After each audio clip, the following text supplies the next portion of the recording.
All right, good evening, guys. So we're here inside this house, and I'm here with Deputy Chief Forrest Smith of the Mesa Fire Department.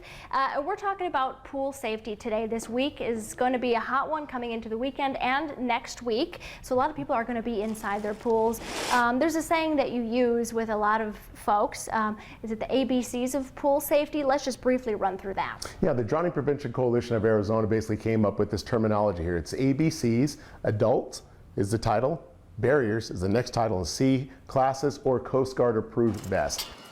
We're going to look specifically at the B, the barriers today. So let's walk through this home. We'll see what works, what doesn't work for safety, where our areas of improvement are. Some of the things you have to look at from a child standpoint, that some things that you could do here is you could actually install an extra bolt or deadbolt that's higher up, keeping that locked. Well, now we're out on the back patio, and do you see anything that might raise some concerns out here? When I look here, there's furniture, which is perfectly fine, but one of the things you have to consider is, can that furniture then be used as a way for a child to climb up and over a fence? So now we're at the pool. There is a fence. Is that enough?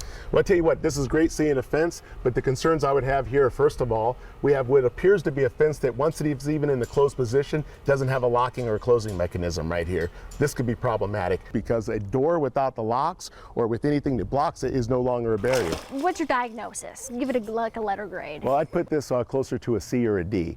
What has to happen here is the homeowner, which was great that they recognize that there's some things that need to be fixed, just has to do the due diligence of going through and doing these walkthroughs. It's worth the time, it's worth the money, and it just really allows that person the opportunity to protect not only their loved ones, but also any neighbors, anybody who comes over.